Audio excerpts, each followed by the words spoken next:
Okay, Lynn, you're going to say a few words before the... I'm going to try to translate what was said already. Ah. I mean, because I know that... I thought there might be an agenda. I have a great teachers here, and I think I have some idea of what they were saying, and I just want to summarize, go back a minute. Steve Bell has an assumption that's verified by everything they do, and that is that Darwin was completely right, that all life on Earth has common ancestry. And you tell that by the biochemistry of replication. Is that not right? That in spite of things that happen afterwards, there's no other form of life, in fact, in the entire solar system or universe that we know of. The life on Earth is all from common ancestry, and today's lineage has DNA as the reproductive molecule. Then we can start arguing, and we'll start arguing next. He shows a topology that all life comes from a common ancestry, and I think all Darwinians, we completely agree, do we not? Everybody agrees. It's a brilliant insight of Darwin that we can laud. But the concept that the tree is the right topology, I think, is very wrong. It's very wrong. Even Wose's tree, because a tree assumes that the lineages continue to branch and branch and branch from the common ancestor. And Stephen Bell himself showed that there was movement of genetic material from one branch to another. That makes the topology a net, a web, and no longer a tree. That's the basic point I want to make. That's discussable. Then if we go to Martin, I would have said the man back there, the geology student. Are you still there? Is it you? What's your name? William. Yes, William. I would have thought you would say, like Wilberforce, like Huxley, saying about Wilberforce, the Lord hath delivered him into my hands, when he was asked, on what side of your family are you evolved from? An ape? Is it your grandfather's side or your mother's side? Why? Because William is pointing out, I think, an amazing point that Martin really didn't express, that all of us understood. It took me a long time to understand. I'm not sure I understand it yet. But the idea is that not just the individual or the animal is the unit of selection, and not just a community is a unit of selection. A community are populations of organisms in the same place in the same time.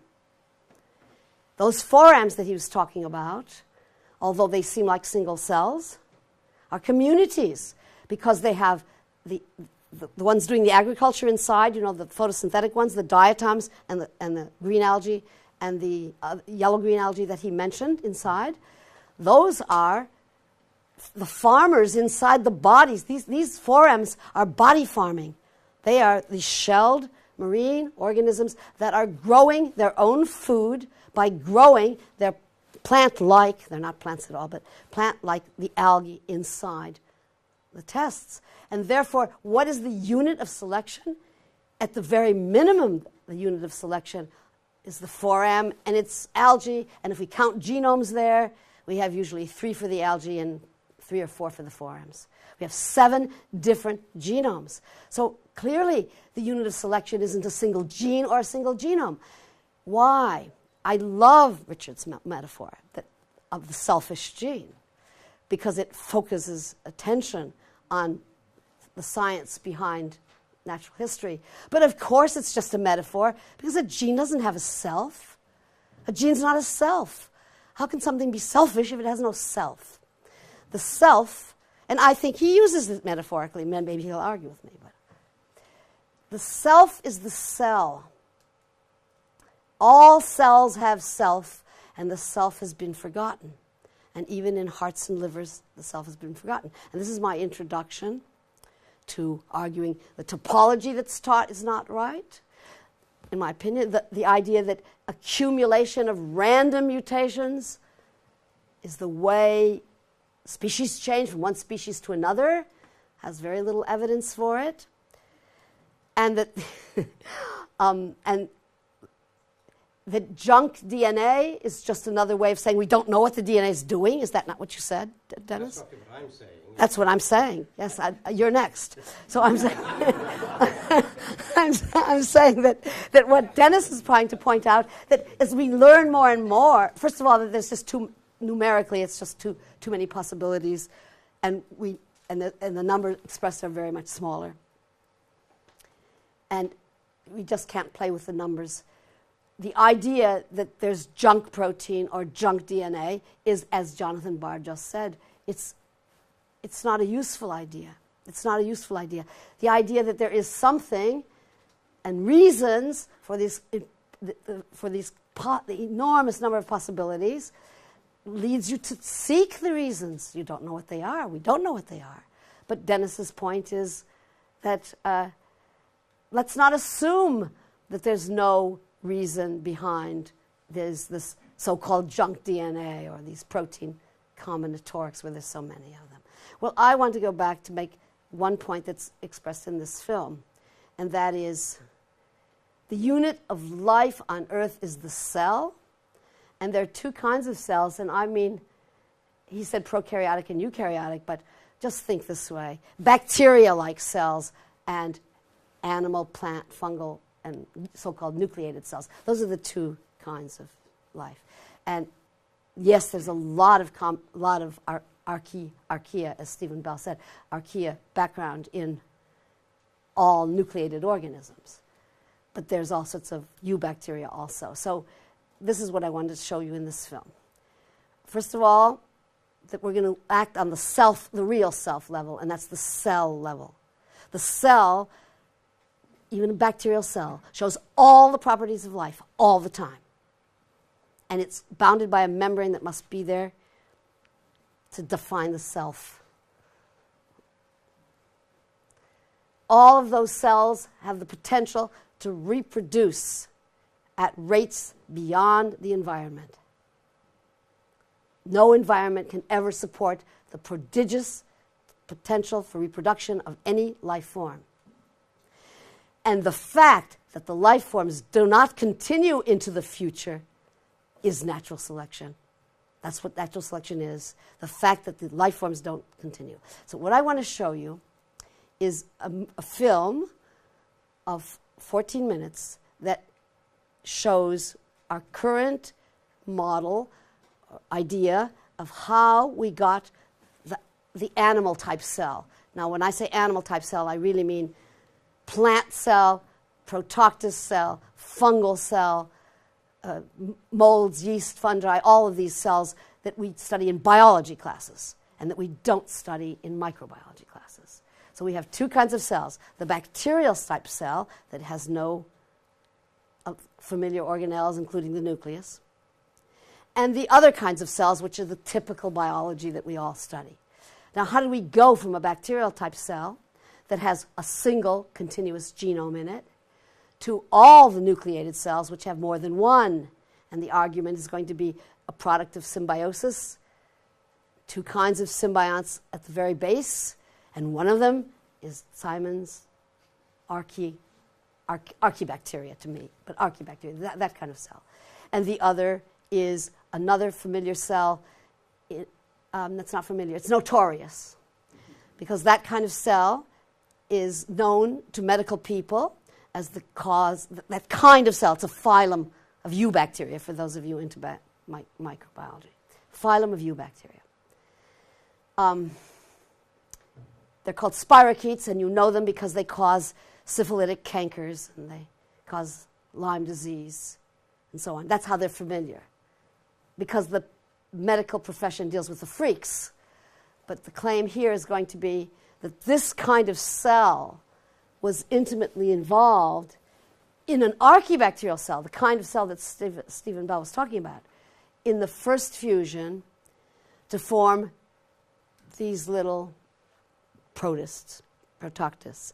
And that occurred before there was oxygen freely around in the atmosphere. There's always traces, but before the big oxygen conversion. And the only point here is that I'm not going to show you anything but live material. So I'm going to that's not true. There's a diagram. There's Jim McAllister's back there over there did the animation. Now there's an animation to make the live material clearer and put it in the order that we think is a temporal order. Anyway, so the film will start with the spirochetes, which are the ancestors, if we're correct, to the sperm tails of more than half the people in the room, and the oviduct cilia of the others. So between you, we all have those. So anyway, we're going to see those organisms on their own. Then we're going to see the Archaebacterium, which is a cranarchaeota. It's it's close to it. You say thermoplasma is not in it? It's a UD. Yeah, okay. Well, we can discuss this later. Yeah, no, that's fine. It's a sulfur, it's a sulfidogenic, acid-tolerant organism that is our best bet right now for the archaebacterial component.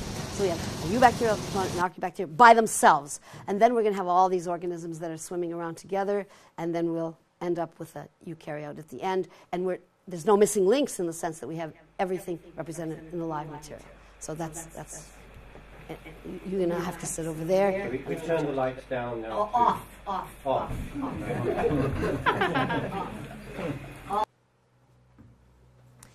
This word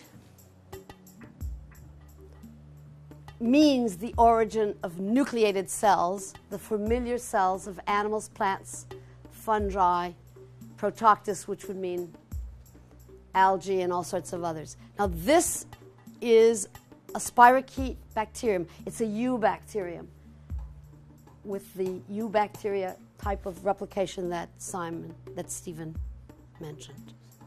And this one, these are still photos. We need to see what they are live. First of all, they can't tell their faces from their ends, their other ends, like some people we know, maybe. I don't know. But anyway, they go full. There are many, many spirochetes in the picture. It's the large one that we see very clearly. It translates as it rotates. That is, it rotates as it moves forward and rotates as it moves back. And it has this corkscrew type of morphology, which means that it wins races with lots of bacteria when the medium is viscous, when it's gel-like. And you'll see that there's some much smaller ones in the background.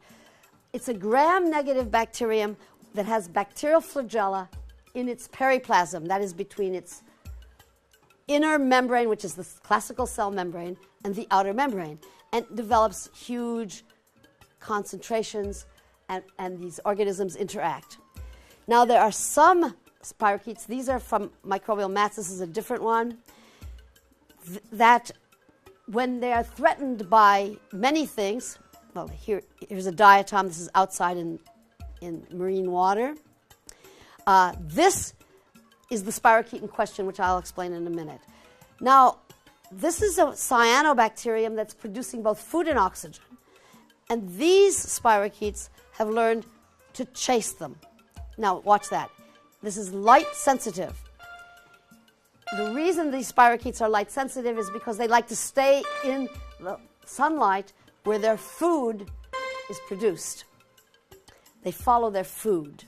This means that the sensitivity to sunlight and to mechanical stimulation and many other things, of course, chemosensitivity, are already present in this group of organisms. They are not photosynthetic at all. They just stay in the light. Now, this is a strobe light view because if you had the real spirochetes, it looks like this. They swim together, and we know that they're not permanently associated because if we add water, they just swim in all over the place. And if we remove the water slowly, you'll get this kind of, not water, usually more viscous media, but you will get this kind of group behavior. Now, it is a property of the entire group that's been studied that when conditions become unfavorable, they form what are known as round bodies, vesicles. There's all sorts of names for them, cysts in some cases, but they actively form them. Watch this one.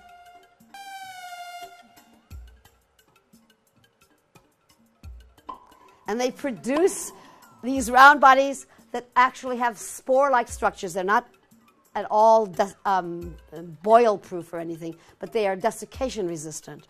And here's a round body formed. This one is in the process of forming one. And what they do is they swell up their outer membranes, and they bring their bodies inside. Here's the swelling starts first. The only reason we have this in this particular series of shots is because we changed the medium to a kind of food they don't like. So watch this. So you have in these bacteria sensitivity to light, to touch, and mechanical activity. Here's an electron micrograph of the spirochete moving in and forming a spore-like structure. And they will wait for we know, for at least, I think, 5 years before they come out again. Now, this is in the South Pacific. This is just a group of algae, brown algae. And the white stuff here was, please take that photo off me. Please. Turns out to be this spirochete that is requiring sulfide, HS minus ion, or H2S gas. It's the same one as this. This is the Massachusetts version. The other is the Russian version. And to conquer the threat of atmospheric oxygen, they produce sulfur and deposit it. Now, this is a change of scene completely. This is the archaebacterium that we think developed the association with the spirochetes in the origin of the earliest nucleated organisms. And if you look carefully, they have little processes, they have little things sticking out, and we'll see what that looks like at the electron micrograph. Now, these organisms generate sulfide. The spirochetes would like them because they go toward the sulfide. And in the presence of the oxygen, they will also, they will use the sulfide. This bright stuff is elemental sulfur. They will use the sulfur as terminal electron acceptor. And if you don't get that, that's all right. They use the sulfur, and they use these hydrogens from their food and generate sulfide. Now, this is another scanning electron micrograph of exactly those same bacteria. And notice that they are pleomorphic, that is, they don't have a rigid cell.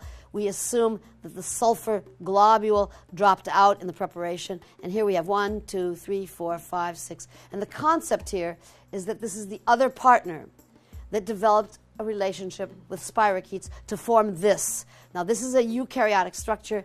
These are cilia or undulapodia. This is the DNA associated with the cilia that are underneath the nuclear membrane, and that's just plain nuclei.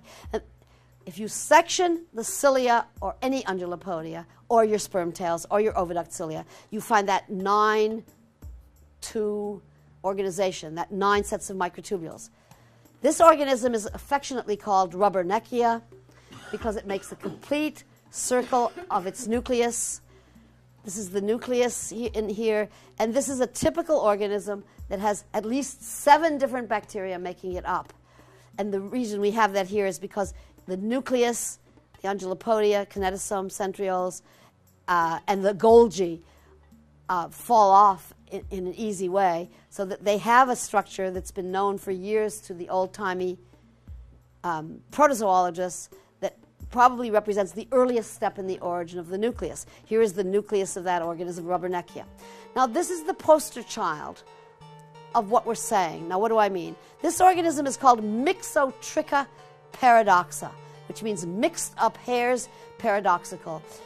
In 1956 or so, Cleveland went to Australia to study this organism. Here's its nucleus and nuclear connector. To study this organism because he was told it had flagella and cilia on the same organism. That's both wrong. This is a symbiotic complex of about 400,000 different bacteria. And this is the nucleus and the nuclear connector. And this particular one, well, you can see it in the live cell. You could a minute ago, the nucleus and the nuclear connector. Mixotricha is a trichomonad, like Trichomonas vaginalis, but it's 100 times larger. And these things that look so much like cilia turn out to be the treponeme spirochete and another kind of bacillus-shaped bacterium. And we have 100,000 of these and 100,000 of these per single Mixotricha. And before division, Okay, so here's one bacterium and the other bacterium, and we have something that looks very much like the cortex of a ciliate, but it isn't. It's two kinds of spirochetes and one other kind of bacterium. Furthermore, in the same habitat that this organism lives, and on the organism itself, is another bacterium, a spirochete, morphologically indistinguishable from the Lyme disease spirochete, and that's at the base of the back of Mixotricha. So here's Mixotricha. It's like a garbage truck. It goes forward in this direction and senses in this direction and takes in wood in the back. And if we go to the back portion, we see even another kind of symbiotic bacterium. So these are the treponeme spirochetes. These are two different other kinds of spirochetes. The cortex is made up of and this is another organism living in the same habitat where the back end are all spirochetes and the front end are completely evolutionary homologous. This is the back end, those are spirochetes. The front end are the evolutionary homologs to your sperm tails or ovidactylia, as the case may be, because they have arrays of 9 tubules. This is still a different spirochete that has tubules in the cytoplasm. We don't know the composition, but the tubules are coming out of a cytoplasmic tubule-associated center here. What we're saying is that the sensitivity to light, to mechanoreception, to chemoreception, and tubules themselves evolved in spirochetes. Now this is a bacterial flagellum, and on the inside of that flagellum are cytoplasmic tubules, but they are not the same as those found in eukaryotes, but they show you that spirochetes have a whole range. Now this is a single cell mating with 5 other bacteria simultaneously. These are sperm, those were sperm, and these are the naked tails. No DNA, no mitochondria, no membranes. These are the naked tails, and they move like spirochetes because that's where they started from. They will only last about 45 minutes, but they do last long enough to photograph that. And if you weaken the protein bonds in the sperm tails with a little trypsin, the sets of doublet tubules extend. They're trying to move and undulate, but they can't, so they extend the fragments 9 times the size, so that you know they're the sperm again. It doesn't matter whether the sperm have their DNA or mitochondria at all. Their tails act. Now this is what the sperm tails look like. 9 sets of doublet microtubules with 2 in the center. Now we know that these motility apparatus of the 9 plus 2, here are 9 plus 2s in this particular cell, are directly involved with the origin of the mitotic spindle and the mitosis process.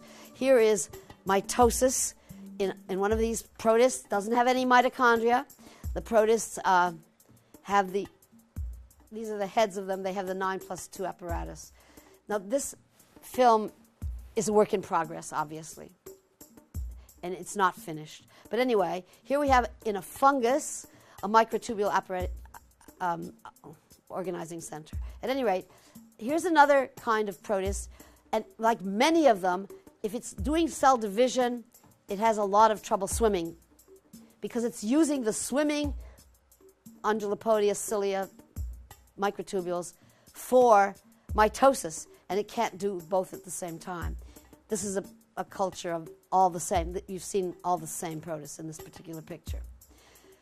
Now, such an organism acquired mitochondria from ingestion and failure to digest respiring bacteria, and then later such an organism that already had Undulapodia and already had mitochondria ingested but did not digest cyanobacteria to become an alga, basically.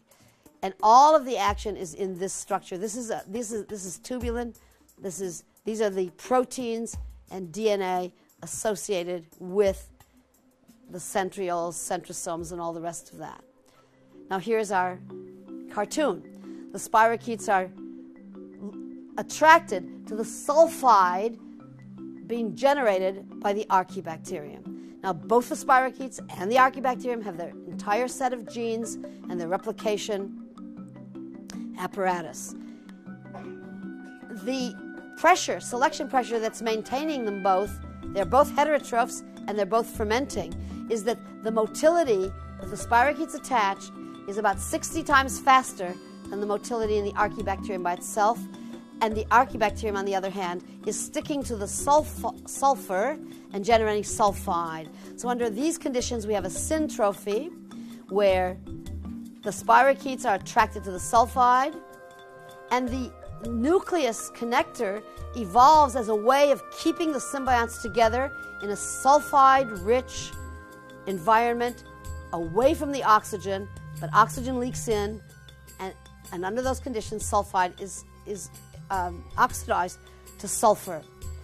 This whole organism, this whole symbiotic complex becomes a sulfur syntrophy motile structure in which there is a bacterial conjugation leading to, and a lot of membrane proliferation leading to the very earliest eukaryotes. This is not LUCA, the last universal common ancestor. It's LECA, the last eukaryotic common ancestor. And they're beginning to look like what people call little mastigotes or flagellates. And here we have oxygen rising, and this is an alpha proteobacterium, or probably another non-alpha proteobacterium, but one that respires oxygen totally. We now have the origin of the mitochondria inside, and phagocytosis is rampant here, and so we have the ingestion and failure to digest cyanobacteria. So we now have really an alga. It has 2 of the 9+2 structures that are used in the mitotic process. It has become oxygen using and this is the greatest bacterium of all because it makes all the food and handles oxygen. Now, we have legacies of this. This is an electron micrograph of an amitochondria, a cell that has no mitochondria. And here we see that the undulopodium, the 9+2, is attached directly to the mitotic apparatus. And here's another example of a different organism. Again, we have the centriole kinetosome, and here's the cilium, or the undulopodium in this case, and it's attached on the other side to the nucleus.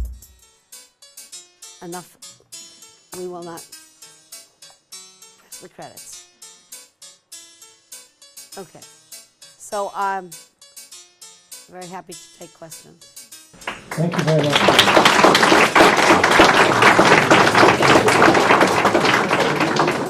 Then just let the... I mean, it seems to me that one way of interpreting what you're saying is that inheritance is not just DNA. Certain. Right, so do we have to redefine a gene? You see, it seems to me that what has happened, let me just explain the background to this. What has happened is that effectively molecular biology has redefined what a gene is. It's become a sequence of DNA. It used to be a factor. That's not what it was originally. Now, the question, I think, is that, to use a phrase that was used in an earlier question, is that a useful and helpful way of looking at it? Is what? Or, the molecular biological definition of a gene, because even that has got into trouble now with the intron-exon story and the epigenetics that has to go with all of that. Now my question really to you, and possibly to the rest of us as panelists, before we open the discussion up, is do we really have to redefine what a gene is, or do we abandon the name gene to the molecular biologists and come up with some new name for whatever it is that is important in inheritance? Well, see, I think it's unnecessary to abandon the idea that DNA is a piece of, that genes are pieces of DNA. Okay. I think what's totally crucial is to recognize that the minimal unit of cell, of life, is always a cell, and therefore it's always a gene in a context of protein synthesis and energy transfer and so on. And that is the unit of heredity. It's not that the gene is the gene is the blueprint. It's not the building. This is partly a problem of how you describe biology, isn't it? Yes. You've got either to abandon, if that's the right word, the use of the word gene to the molecular biologists, and then say that inheritance is more than DNA, or you've got to go back to something like the original idea of a gene. That's, I think, the point I'm making. Then I would just suggest that. Yeah, well, maybe we just simply put that on the table for the moment. Do any of the other panelists want to come in before we start to raise or open the discussion to the floor, as it were? Open. First of all, questions, obviously, to Lynn on what she's shown in her film. Yes, you came in earlier, but I think if you say your name again, it helps the recording. Robert Siegel. I have a couple of fundamental questions. One is that you paint this view that the bigger organism is in charge, and one of the principles of microbiology is that the smaller organism is almost always in charge. No, I don't speak about in charge. Well, until you said it takes up, competition. you said the cell takes up the other one. I mean it by phagocytosis, a property only found in eukaryotes. It's not. It's actually not true because what happens is there are microorganisms that actually have the ability to go inside cells and they actually force it. You're talking about bedellovirus. But that's how. No, lots and lots. All viruses have the ability to force the cell to viruses take are them not out. organisms. Well, that's the second point I want to make, and that is in terms of a unit of selection. Viruses are clearly a unit of selection. In fact, they're a much more rapid unit of selection, and cells take up their genes and pass back and forth between them all the time. So just as in the most basic form, you can't actually argue that cells are the basic unit of selection because there are smaller things. I didn't say that. There are I said smaller communities things. are. I said cells are the basic unit of life. That's a definitional thing. I mean, It's all definitional. But no, point is, biology is there's not nothing about less definition. than a cell that shows all properties of life. Viruses are only show them when they get into other cells, live cells. And it's a question of telling a bull from the time he's before and after he dies. I mean, there really is a difference. Yes, you want to come. Say your name. Yeah, my name is Jacob Lemieux. It seems like an alternate explanation for the shared organization of the. I think it was a 9 microtubules. What is an alternate? I have to finish. The shared the 9 microtubules in with the 2 pairs of those. Yeah. Is it evolved beforehand and then was passed to the spirochetes and then the sperm and the egg. The evidence is the other way. Which that evidence? The single tubules are present for much smaller standard size in spirochetes, but the 9+2 organization is only found, as far as I know, in eukaryotic cells, and that probably it co-evolved with eukaryotes. I don't know that. If we had a 9+2 spirochete, we could argue the other way. But right now, we can only argue that the 9+2 evolved in eukaryotes. But the important point is that they are all homologs. Nobody is going to disagree with that. That this structure, which is always a quarter of a micron wide and it's 12 microns long, that has the 9+2, they are evolutionary homologs of each other, so they have a common ancestor. Whether they came from the microbiology to begin with, from bacteria to begin with, or whether they came in the earliest eukaryotes, we don't know. But that they came as that there's common ancestry there, that we can say definitively, because there are about 600 proteins involved in there in common. Okay? Can I first see if there's any further questions directly to Lynn, and then I was going to open up to a more general discussion. There's somebody over here, then here, and then I'm going to bring Eric in. Please, say your name. Chas. Yeah, my name is Chas Salmon. I study medical anthropology. I was hoping to follow up on the question that Dr. Noble asked you regarding if when we start to look at the relationships between these organisms that develop, the suggestion that you made was that DNA the level of inheritance may not be at DNA. And when you gave the analogy of the gene being the blueprint and the organism being the building, doesn't the notion of symbiogenesis suggest that the blueprint is within this relationship between these organisms? And the level of inheritance is actually this relationship that's passed down, not so much the composite genes themselves, or composite pieces of DNA. And that maybe what we should redefine as the gene would be that relationship. And that's certainly one way of solving it, but the recognition that the genes by themselves program the rest of the cell. They have, the genes by themselves can be flushed down the toilet with no struggle.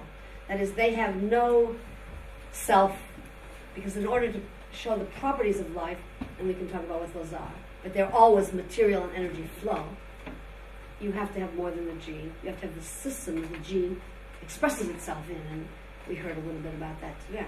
And in my view, that's a cell minimum. It's also something much larger than a cell often. Nothing less than that. A virus absolutely does not fit that definition. And I would turn to the Chilenos who did this formally, and they called it autopoiesis. They called it self-maintaining. They said something. When I was a student, I was taught that evolution was, I disagree with all of it now, evolution was entities that replicate, that mutate, and replicate their mutations. And therefore, grandmothers like me and mules who are infertile are not alive because they don't replicate, they don't pass their mutations. And I would say that it's the definition that way that's the problem. It's that kind of definition. And that the minimal unit that shows absolutely every aspect of life is an autopoietic one, which means that it has a boundary, and that boundary is inevitably at least a lipoprotein membrane. Sometimes it's more, but it's always a lipoprotein membrane, and that body, that entity, can maintain itself always with energy flow, and the energy is almost it's chemical or light usually, and that it's also by itself able to build up matter, and it's not programmed from the outside at all. It's from the inside that these properties, that this autopoiesis exists. It comes from the inside. It also, of course, has to be in an environment that permits this. But at any rate, I would say that the minimal autopoietic entity is a bacterial cell. Most of the diversity of life is in the bacteria to begin with, in the bacteria sense of life. And that a virus is absolutely not that at all, and never will be. It can't be in principle. There's nothing, food or energy, that you can give a virus to make it show the minimal properties of life. And so I would say that the unit of heredity is that, and whether we call it a gene or whether we call it a cell, I mean, it has to be discussed, but we at least should be talking about the same thing. I'm going to hold that particular point there, and also hold on coming to the next question, because I think, Richard, you want to... I think we're getting quite unnecessarily confused here. The cell is the minimal unit of living function, of course it is, but that's not the unit of heredity. Unit of heredity is DNA, or RNA under some circumstances. We're just confusing a unit of life, which is a cell, with a unit of heredity, which is DNA, stroke RNA. Well, that's what I'm not sure about. I know. If I were to want to send to one of those Goldilocks planets that the astronomers think they've found, the information necessary for them to reconstruct life here on Earth, it would obviously make no sense for me to put on a CD the whole of a human genome. That's correct. That's correct. Okay, that much is obvious, right? So I would have to send the whole of at least a fertilized egg cell information on that CD for them to even begin. I mean, let's forget for the moment about the complexity that you need a womb and all the rest of it too. But I'd have to send the whole of that to the Goldilocks planet too. Now, it seems to me that what part of our difficulty is here is what do we mean by inheritance? Because to me that means that we inherit the whole fertilized egg cell. And indeed we inherit more because we inherit the maternal and paternal influences on that egg cell as it develops. So is this a matter of defining what we mean by inheritance, and are we, as it were, prescribing that it shall only be that DNA is inheritance? Yes, I think you should. Yes, that's right. When you seed life to your Goldilocks planet, you have to send the information, the DNA, plus the water and all the other things that are necessary. Right.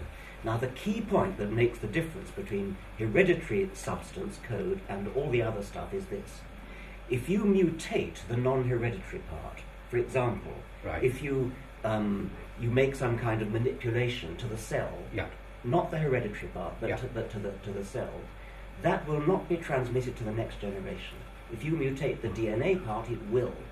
Yeah. Now, if you mutate the non-DNA part, Yes. you may well scupper the whole enterprise. I mean, that's possible. But what you won't get is a copy of. I mean, if you cut a cell or make a Yeah. blemish in it in some way, or a blemish in an organism, it will not be passed on to future generations. If you make a blemish in the DNA, it will. That is the key point. Certainly from a Darwinian point of view, there's an absolutely watertight operational definition of the distinction between the true hereditary part of the entire enterprise. The entire enterprise you need to send to the planet, that's not in doubt. The Right. entire Yeah. shooting match, the entire... Sure. But if you change a bit of it, and the change is inherited, that's heredity. Well, now, if I change a cell by taking, say, an egg cell from another species and I put a genome into that cell, I can get development up to a certain point, and then it doesn't. There are extremely few cases of cross-species cloning that lead to a living organism. And what that tells me is that the genetic program, if we can use that metaphor for a moment, lies as much in the cell as it lies in the genome. And I think this is a matter of language, how we choose to describe the biology that we now know about.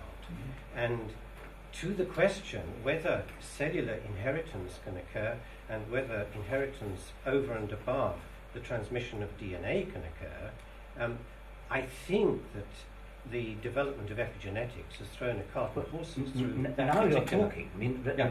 because that's coming close to Yeah. being a difficult borderline case. The reason it doesn't actually drive a, whatever you said, a coach and horses through it, is that the epigenetic pseudo-inheritance dies away after 3 or 4 generations. Well, that's what we're not sure about. Okay, well, who's proven that? Okay, now if it does, if it Yeah. doesn't, if it goes on forever, Yeah. then it's a fully paid-up pucker form of genetics. But then we have to redefine what we mean by a gene. Yes, we because do. It's If clearly that not happens. then the But the sequence of DNA. key question is, Yeah. does it go on from, Yes, or does it that- just fade away? That's the question that I think is an empirical question open to discovery. That's an empirical Yeah. question. Okay, but I don't want to dominate this discussion, or that Richard should either. There's plenty of further things that he and I can discuss, I'm sure. But let's go back. You wanted to come in. Yeah. Hi, yes. My name is Alexis Gallagher. On a couple of the disagreements here, I've heard the argument phrased in terms of this or that is the unit of selection. And I was just wondering if everyone here can agree on what they mean by unit of selection when they say that, because it seems like that's sometimes wielded as a razor to simplify the problem, but actually it strikes me as a somewhat a phrase that has ambiguities embedded in it. And I just wondered if there was a operational definition that everyone's actually on board with before we keep using that phrase. Who wants to come in on this? I'm going to hold you back for a moment, Richard, okay? Martin, you're shaking your head, are you? No, he passes. Right. Stephen, do you want to come in on this? Frankly, no. Okay. But then he leaves Lynn and Richard and possibly me, but I know nothing about this. Over to you, Lynn, first, and then I'll ask Richard to say something. Well, it's a What do we mean profound- by it's a unit of profound selection? question. And it's related totally to the. Where's Gallagher? Yes, hi. It's related totally to the heredity issue. It's related. One of the things I didn't mention, but with this autopoietic entity idea where the cell is minimal, and I think we have agreement on that, is that it's got identity. Now, cells have identity, and when Denis said that he doesn't know of many cases, and it's certainly true in animals where you get hybridization between members of different, slightly different species or something. I was going to give you a case where you have hybridization, that is, you have a new organism formed routinely by a fertilization-like fusion between members of different kingdoms. They're not animals, right? They're not animals. But my point is that you have an identity there. And the one I'm talking about has a name, it looks like a plant, it's not a plant at all, and so on. In that case, it is clear the identity is given by the naturalists. A name is given by that we have identity, and the name of that one is geosiphon. Fine. Geosiphon only is made when a member of one kingdom is fertilized by a member of another kingdom, and you end up with this little moss-like thing that is not a plant and not a moss at all, but it superficially looks like it. That's identity.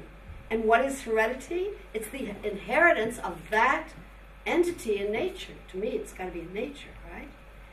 And so, is that an individual? It's certainly not a virus. It's certainly a lot more than a virus. It's certainly cellular.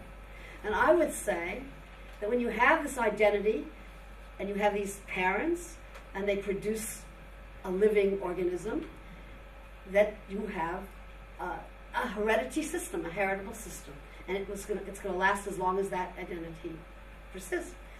But that's group selection, and I would say that Martin's discussion of the large forams showed that, in fact, everybody, they're not even aware usually that those are symbionts. They're just aware that they're forms with their own specific names. And he's showing that it's a group in the sense that they're cells from different origins and all of that. And the unit that is persisting, has identity, persists, has offspring. It's a heritable unit, and it's a minimal heritable unit, and it's a lot more than a piece of DNA. That's my opinion. Before I bring you back on whether you're satisfied with that, Richard, do you want to come in on the unit of selection? You must be. I've done 30 years of talking about units of selection. There are two different meanings of the phrase unit of selection: replicator and vehicle. The replicator is that which persists through time, and that is DNA or RNA or something like it. That is to say, a coded information which is copied exactly, subject to occasional mutation, just like computer data is copied, just like Xeroxing is copied. The vehicle is quite different. The vehicle might be a cell, it might be an individual. It is the unit which we observe in nature to survive or not survive, to reproduce or not reproduce. We observe wildebeest, some of them die, some of them don't. We observe lions, some of them die, some of them don't. This is vehicle selection. That's what we actually see out there in nature. But the long-term evolutionary consequence is the differential survival of replicators, DNA mostly, which exist inside those vehicles. And you can talk about natural selection at either of those two levels. You can even talk about group selection if you must. In which case the group you're talking about will be a vehicle, but it will be some kind of joint unity of vehicles, of bodies, or something like that, which has a certain coherence to it. I don't think it's helpful to talk about group selection, but I do think it's helpful to make the distinction between replicator selection, which is something very, very precise. It's the differential survival of alternative pieces of coded information, and vehicle selection, which means different things to botanists and zoologists, and it's a mess. But there are times when you do need to talk about it. Do you want to come back on? You triggered this particular debate. Do you want to come back on any of that? I don't think I do, actually. I was very curious if people agreed on what they meant by the term when they were using it. I'm aware that it's trickier than it sounds. The answer is a straight no. They don't agree. Yeah. But let me yes. Just to add to Richard's point of the replicator, it brings up the interesting point that a given gene on a chromosome, we tend to view it as a sequence in isolation that is a gene, and that becomes a heritable unit. But of course, that gene in isolation is nothing without the ability of that DNA to be replicated. And in many cases, the actual sequences that define replication and duplication of that DNA can be considerable distance away from that particular gene.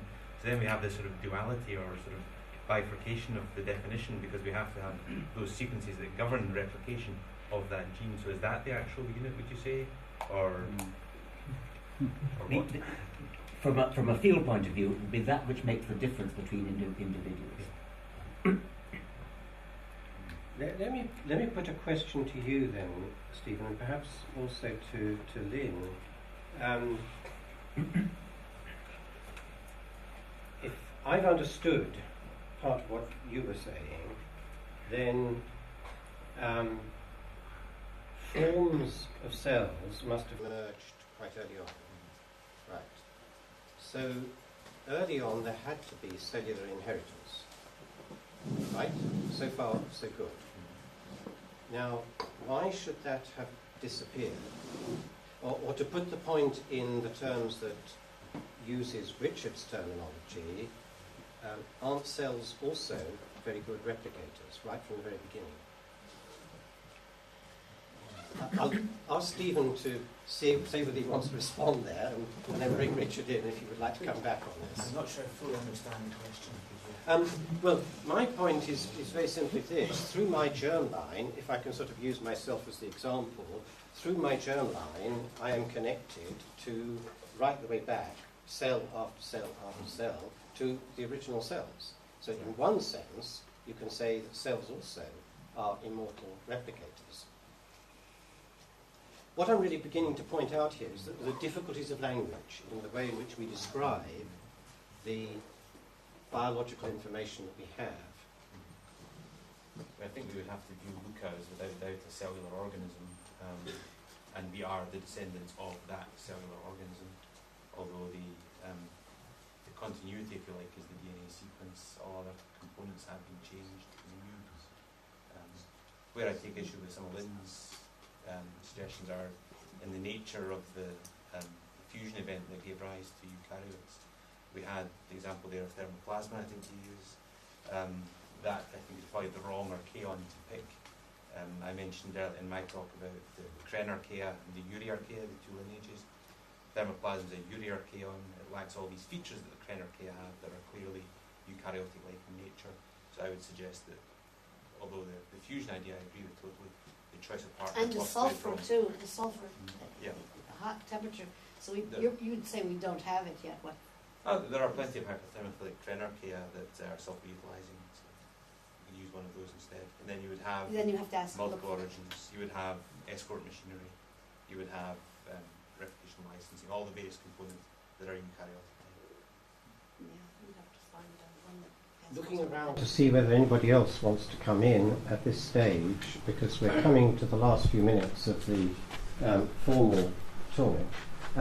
Eric, would you like to give the last remarks on the floor, and then I'm going to give each of us as panellists an opportunity to say something in conclusion. Is that a reasonable way of proceeding? Eric? Eric Warner, I was just asking Richard, you mentioned the difference between DNA and the cell was that you could modify the DNA and you get a mutation, it's replicated. The cell, you can't do that. But there is evidence, first of all, that you can do modifications to cells. There's certain papers, I think, where if you modify a cell, it'll actually inherit that independent of the genome. The other thing is, so in effect, the cell in that sense is also a replicator. And then the key thing is about the interaction. Since the cell, in effect, is an interpreter of the genome, that means, in effect, that if you modify it in the particular way, then you get a radically different interpretation of the genome, which then, again, results in totally different phenotypes. So, in other words, you could have inheritance by slow modification of the interpreting mechanism, in other words, the cell, as well, right? So you can have evolution by way of interpretation, right? So another way, too, is that if we modify DNA by itself, it does not mean it's going to be inherited, because if we modify the wrong part, the cell won't divide, right? So we don't have any inheritance. So both the cell and the DNA suffer from exactly the same problem. Both of them can have the same problem, that certain mutations, so-called, will not lead to replication. Other ones will lead to replication. But I do agree with you in one sense that I think the dominant information for the evolutionary change and for the copying, the dominant mechanism does lie in the genome, purely because of its vast informational content, right? Whereas a cell would be more as a vehicle in that sense that, okay, you can modify it, you can modify the interpretation, but in modifying the interpretation, you get radical changes that may not lead to survival, right? But sometimes they can. Okay, that's... I'll incorporate my answer in sure. In the roundup. That's very kind, Richard. I think we go around the roundup. And Martin, do you want to say anything by way of some concluding remarks. I just said geologists look fondly on biology as one of its more successful products. And that we're learning in geology, after decades of reductionist thinking, that where we've got to look for things like mass extinctions with a big bolide or some single driving mechanism, we have to think in a systems way. Everything is a matter of connections of various sorts, and this connectedness is what I've tried to just hint at in this work we're doing. And it also shows that the fossil record is a test bed for ideas of how symbiosis and symbiogenesis could work. It's not just a theoretical concept. There is something that you can turn to. But then I would pass the baton on, I think. But I'm being random here, but I wonder, Stephen, would you like to go next? And then we ask Richard, and since this is Lynn's show, we finish off with Lynn. Is that a good way of going? Over to you. I think we've certainly seen the theme of symbiosis and the way in which the fusion of cellular organisms has undoubtedly developed in more complex lineages. But I'd also think we should think more about, though, is the issue of viruses that maybe we should view as not living, but conditionally living. They live conditionally within the host, but not just as parasites, but also as forces which are shaping content, mechanism, and the overall complexity of genomes. Thank you very much. Richard, over to you. I want to say that that a cell is not a replicator. A cell is a reproducer, just as an organism is a reproducer. An asexual organism, such as an aphid or a female stick insect, appears to be a replicator because it appears to give rise by parthenogenesis to an identical daughter. And indeed it does. It is not, however, a replicator for the very reason that I was mentioning to Denis before.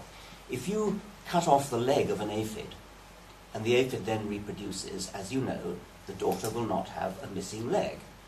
If you cut off the equivalent of the leg of the germline DNA of the aphid, then it will have a change. That is absolutely a straightforward operational definition. Now, the gentleman there, I'm sorry I didn't catch your name. Eric Warner. Yes. Was saying that there are examples where you can alter a cell in a non-DNA kind of way, and that will be inherited. I don't know what you're thinking of there. I mean, one example you might have meant is Sonneborn's paramecium, where you cut a bit of the pellicle, I think it's called, the twist it round. Yeah. Twist it round. Well, if that's true, and if that is indeed a non-DNA form of heredity, that's absolutely fine. I would embrace that gladly as a new honorary gene. I mean, that's fine. Why not? Why not? No, I have to answer that because we know what that is. Well, good. Yeah. I'm delighted to hear that. Yeah. But even if we didn't know, if you could find a piece of genuine heredity which is non-DNA based, and by genuine heredity I mean that once the mutations happened, it potentially goes on forever. Now, of course, it may not go on forever because it may be disadvantageous, but nevertheless, if it has this quality that it doesn't fade away over generations, that's the key point. That's the key point that DNA has, cells do not have, DNA does have, organisms don't have. There may be other things that do, and on Mars and on Beetle Geuser, there'll be other kinds of things that do that. I'm not wedded to DNA. I am wedded to this operational criterion that alterations in it go on forever, potentially. The reason that matters is that the ones that don't go on forever are the ones that are selected against. But in order for that to be evolutionarily interesting, there's got to be a difference between the ones that do go on forever and the ones that don't. And so that's got to be heredity in the broad sense. DNA may very well not be the only kind of heredity, but it's got to be something truly inherited in that sense. And that would be an empirical question, wouldn't it? That would be an empirical question, and if somebody discovers a new kind of heredity, I'd be delighted. Yes. So one obvious conclusion here is that the field of epigenetics has to look very carefully to see if it fades away. Possibilities. Yes. That's right, exactly. Yeah. You're itching to come back, Eric. I know. am. Well, okay, very, very briefly indeed, before we ask Lynn to Okay, there are a couple of points. One thing is the interpretive mechanism, right? That can be inherited because the cell has that structure. Okay, granted that the genome may be used to actually reconstruct the interpretive mechanism, so you could actually mutate it by way of the genome, but also you could also, there may be certain components of the interpretive mechanism, since it is a three-dimensional structure, which cannot be generated by the one-dimensional structure, right? So there are three-dimensional topological things that have to be inherited for this thing to even like work. a prion. I mean, that really Yeah, not just like a prion, but I mean, just the idea of a multi-dimensional structure cannot be reduced to this one-dimensional structure. So you need, at least at the topological level, in a mathematical way, you do already have inheritance of the topological structure, independent of the genome. If variation is inherited, well, if difference is inherited. The point is, we have to look at the proper level of abstraction, okay? So you could have an abstract entity inherited in the sense that over time, you do have this three-dimensional thing inherited, like Denis's point from the beginning till now, which in effect is inherited even though it may change in certain characteristics, but looking at it more abstractly in some kind of more topological space, it is inherited in your sense. But the other problem was then, once we start calling those genes, we're kind of out of the box.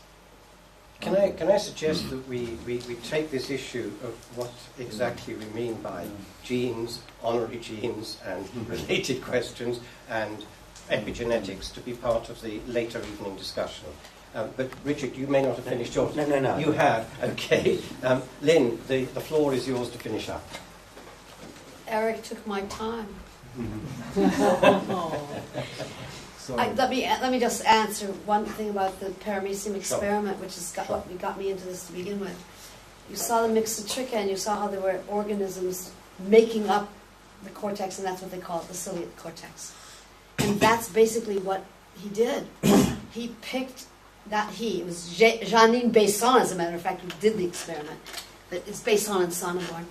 What they did is they took a piece of cortex that really was grafted in the opposite direction, and it lasted for 2 years at a reproductive rate of 1 cell per day. So I mean, it was indefinite, and they never got a different result.